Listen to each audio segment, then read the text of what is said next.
Hi, and welcome to the Early Retirement Roadmap podcast, the show where I help you prepare for and design a life you love after work. If you're considering retiring before age 65, you've probably asked yourself, what am I going to do about health insurance? Indeed, it's one of the biggest reasons why some choose not to retire early. Today, I'll break down the most common options to bridge the gap before Medicare kicks in. From traditional choices to creative solutions, I'm addressing everything you need to know about staying covered without draining your savings. Whether you're retiring at 55, 60, or even earlier, this video will help you navigate the often confusing world of health insurance for early retirees. So let's get started. Before we dive into the options, let me be clear that what I'm sharing today is based on my personal experience and research. While I'm excited to share these insights with you, this is for educational purposes only. So let's talk about why health insurance is such a critical part of your early retirement plan. Let's face it, healthcare in the US is expensive. There's just no getting around that. Without insurance, a single hospital stay for something like a heart attack or surgery could cost tens of thousands of dollars. For early retirees, that's a financial risk you can't afford to take.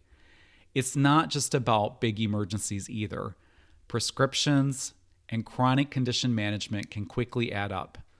Without a solid plan, these costs can eat into your retirement savings faster than expected. So let's break down the most common health insurance options and how to choose the right one for your needs.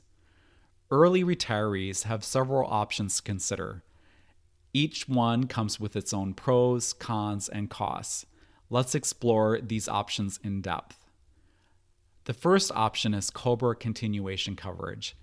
COBRA stands for the Consolidated Omnibus Budget Reconciliation Act and allows you to keep the same health insurance you had while employed, typically for up to 18 months and in some cases up to 36. Here's the good news. COBRA provides continuity. You don't have to worry about switching doctors, learning a new plan, or losing access to your current network. This is particularly useful if you've already met your deductible or if you're undergoing treatment for a chronic condition. But here's the catch. It's expensive. Under COBRA, you're responsible for the full cost of the premium, including the portion your employer used to cover, plus typically a 2% administrative fee. For many, this results in sticker shock. Let's look at a simple example. If your employer-sponsored plan costs $1,200 per month, but you only paid $300 while employed, as your employer covered the rest, COBRA will now cost you the full $1,200 plus an additional 2% administrative fee. That's over $14,000 a year. COBRA works best as a short-term solution, especially if you're only a few months away from Medicare or need coverage while exploring other options. For more information, I've provided a link in the show notes to the U.S. Department of Labor's COBRA Guide. Option 2, ACA Market Plans. The Affordable Care Act, or ACA Marketplace, is a go-to option for many early retirees, and here's why. ACA plans are guaranteed issue, meaning you can't be denied coverage due to pre-existing conditions. They include 10 essential benefits, such as preventative care, chronic disease management, prescription drugs, and hospitalizations. One of the biggest advantages of ACA plans is the availability of subsidies, also known as premium tax credits. These subsidies can significantly reduce your monthly premiums if your income falls within a certain range. The amount of subsidies you received are based upon your modified adjusted gross income, or MAGI, M-A-G-I. The lower this is, the greater your potential subsidy is.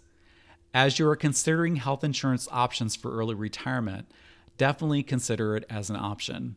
You can go to the Marketplace website and easily get an estimate of the amount of subsidies you may receive based upon your MAGI and review the various plans available and costs. I've provided a link in the show notes for the webpage you can go to browse plans and get estimated prices, and after you enter your zip code, the site will walk you through the rest. You can also enroll in an ACA plan outside of the normal open enrollment period, as losing your employer-sponsored health insurance due to early retirement is considered a qualifying life event. The downside with ACA plans often come with higher deductibles and out-of-pocket costs, so be sure to evaluate your overall healthcare needs before committing.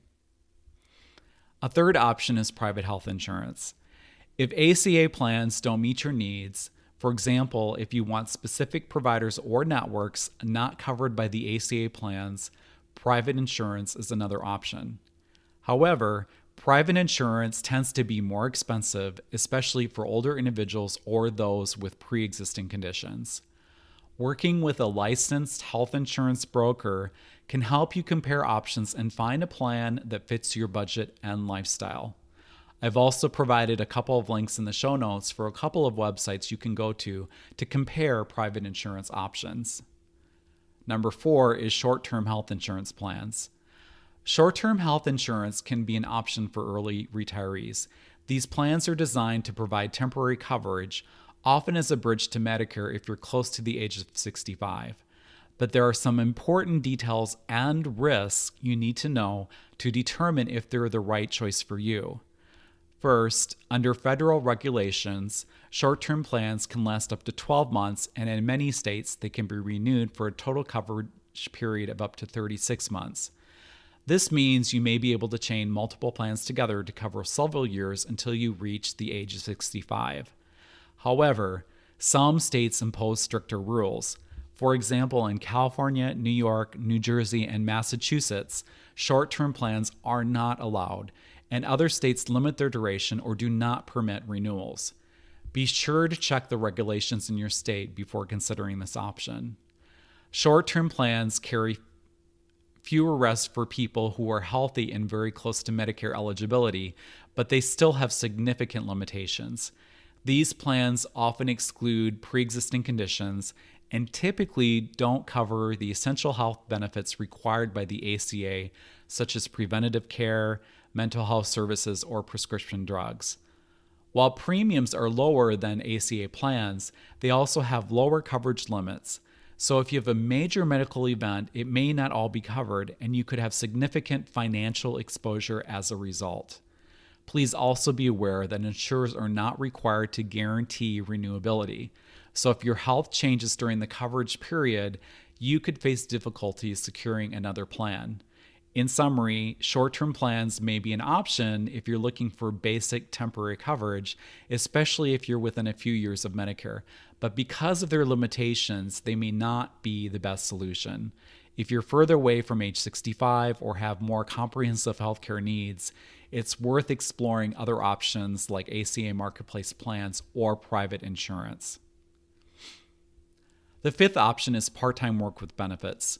Some companies, such as Starbucks, Amazon, and Costco, offer health insurance to part-time employees. This could be a win-win solution, allowing you to stay covered while earning extra income. These jobs typically require 20 to 30 hours a week. While this might not be ideal for everyone, it's a practical option for those who want to ease into retirement or stay active while maintaining benefits. I've provided a web article link in the show notes that has a list of companies that provide health insurance to part-time employees. Beyond the traditional options, there are creative solutions that can help retirees manage healthcare costs as well. Healthcare sharing programs like Medishare or Christian Healthcare Ministries allow members to pool their money to share medical expenses. These programs are often faith-based, though non-religious options like Zion Health are also available. While these plans are typically more affordable, they aren't legally required to cover claims. Additionally, they may exclude certain conditions or treatments. If you're considering this route, be sure you understand what's covered by the program and what isn't, and make sure you're comfortable with the risks. I've included a link in the show notes to 3 health sharing programs in the description if you're interested. Then there's international health insurance. Are you planning to live abroad? Many countries offer high-quality healthcare at a fraction of U.S. costs. Expats often find that international health insurance provides comprehensive coverage for far less. For instance, countries like Mexico, Portugal, and Thailand are popular destinations for retirees seeking affordable medical care. However, keep in mind that you may need to meet residency requirements to access these benefits. I've included a couple of links in the show notes to explore international health insurance and expat-friendly plans. Then there's HSAs. HSAs are a powerful tool for retirees. If you've contributed to an HSA or health savings account during your working years, you can use those funds to cover out-of-pocket medical expenses. If you elected to continue your workplace insurance through COBRA, did you know your HSA funds can be used to pay for your COBRA premiums? This was a provision put in place by the Coronavirus Aid, Relief, and Economic Security Act, or CARES Act, that was signed into law in 2020. The best part, withdrawals for qualified expenses are tax-free. Also, don't forget, if you are enrolled in a qualified high-deductible plan, for example, a plan you got through the ACA, you can make contributions to an HSA that, of course, can help you pay for healthcare costs you have in the future. HSAs are great because they have a triple tax benefit.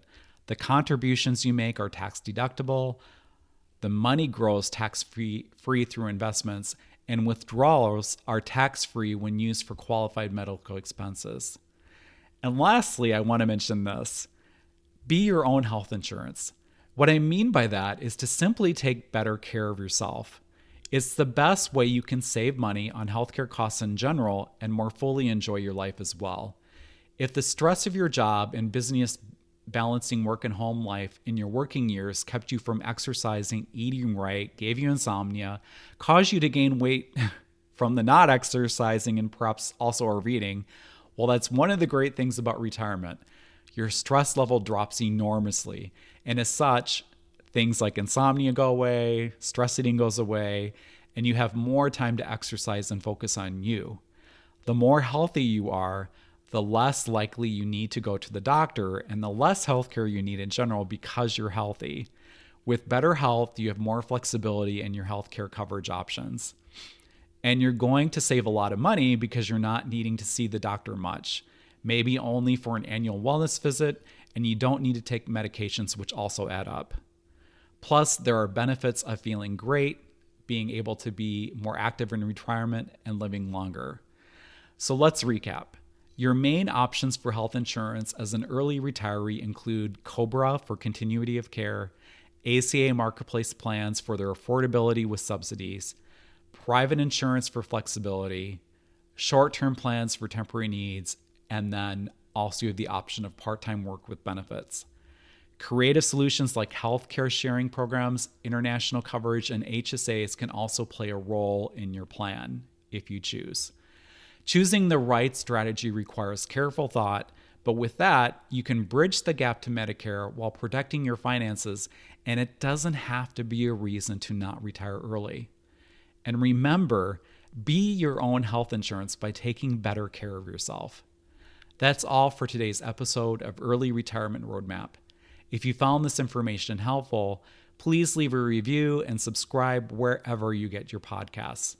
You can also catch the video version of this content on my YouTube channel, also called Early Retirement Roadmap, if you want to see the examples I gave in tips in a visual format. Until next time, this is Mike Upland reminding you to take care and make the most of today.